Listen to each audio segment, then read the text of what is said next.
Hello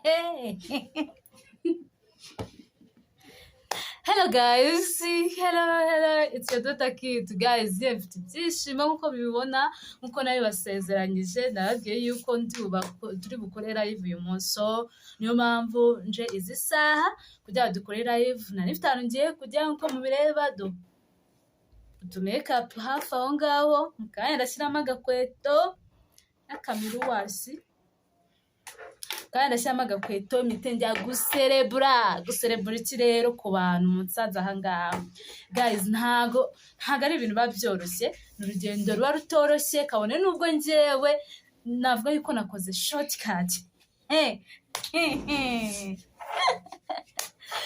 Ufa ntabwo mushaka kumva ibyishimo mfite. Uzi kuba monetized nta mwaka nta mezi 5 cyangwa 4 umaze ukora ugiye kuri YouTube guys. Ni ibintu bikomeye, niyo mpamvu nshimira buri umwe wese wabigizemo uruhare. Ni ukuri kw'Imana, Imana yumve yuko umuntu mushimiye cyane kandi mbikuye ku mutima. Mba ejo noneho byandeza, hari ukuntu nyine ujya kwa prayinga, nyine uri kwa prayinga monetize, wahawe message na YouTube, wahawe email na YouTube bakubwira ko noneho wemereye kuba wakaprayinga monetize.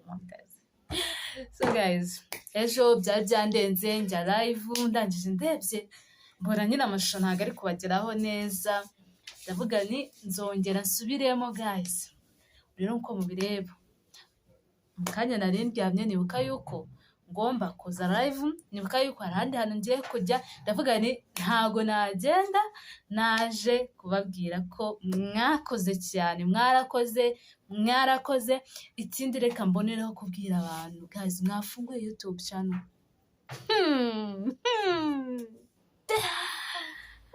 mufunguye YouTube channel, mushake content zifatika.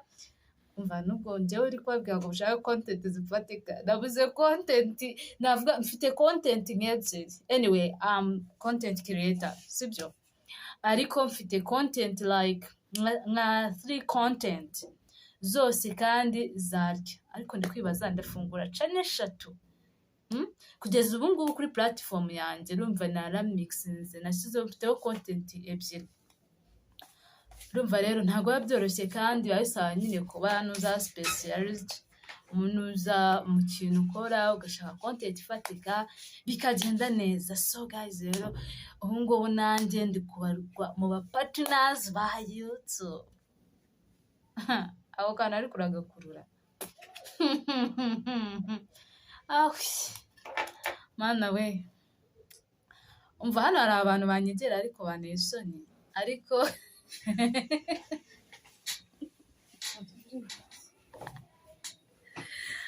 banteye isoni ubundi njyewe ndisanzwe mvuga nk'agasanda. Ariko anyway, mwe mumeze mute se?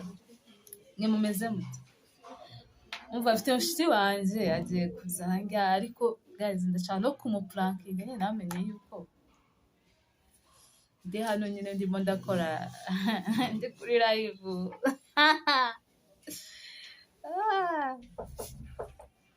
Mwamwumvisha arakomanza. Umva reka nza maze mpite ngenda nsubize makeup, agire ngo nyine ndi kwitera makeup ngiye telefone.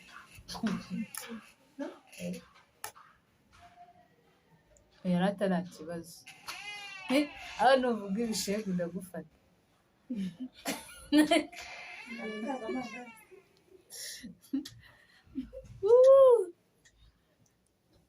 Guys, ntabwo biba byoroshye pe. Rimwe na rimwe arya bamva abantu bazagira ngo ndi umusazi kuri no mihanda, ko abenshi muzi ko nitonda, ntabwo mwari muzi ko nyine mba mu bintu nk'ibi ngibi. Gusa nyine nari ndahanga kugira nshimire buri umwe wagize uruhare mu kugira ngo mbe naba monetized hano kuri YouTube. Mukomeze mumfashe, yaba abarundi yaba abanyarwanda, mukomeze munshyigikire guhera mu kwezi kwa 12 twanakugeze. Anyway, tugiye kugeramo kunasoza uyu mwaka. Mbafite filimi nziza guys, bafite filimi nziza ndabibatuye. Nzongera kugaruka hano live nzanye n'abandi bakinyi banjye guys, mfite timu kugeza ubu ngubu. Okay, nubwo muri timu yanjye izaba yabaye updated, hari abo mwabonye batazagarukamo, reka nabyo mbikomozeho.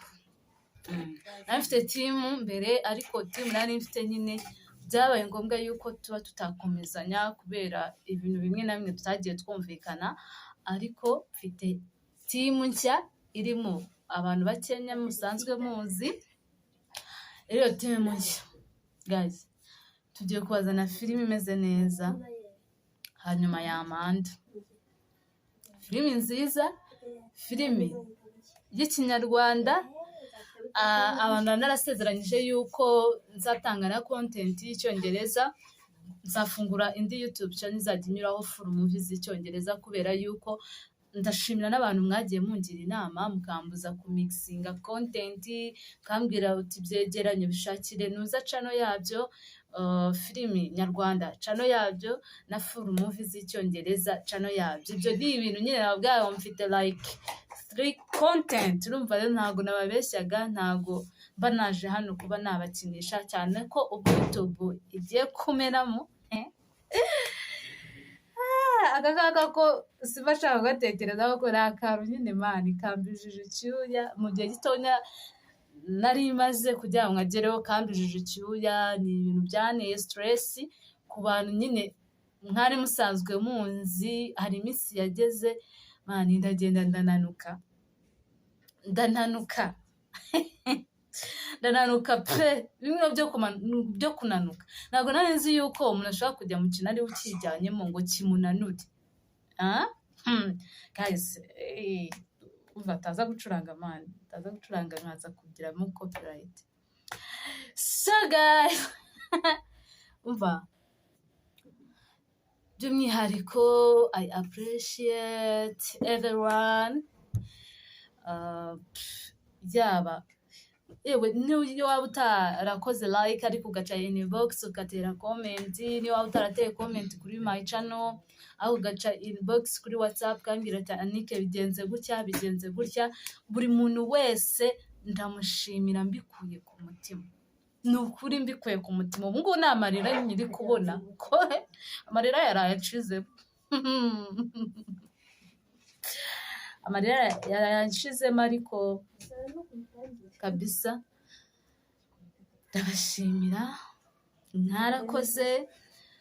Ndakeka na live yanjye reka nyihagarikira ahangaha kubera ko ahantu ngiye kujya ndabona ndi gukererwa, kandi mugenzi wanjye yaraje kundeba, so reka ngende tujye guserebura.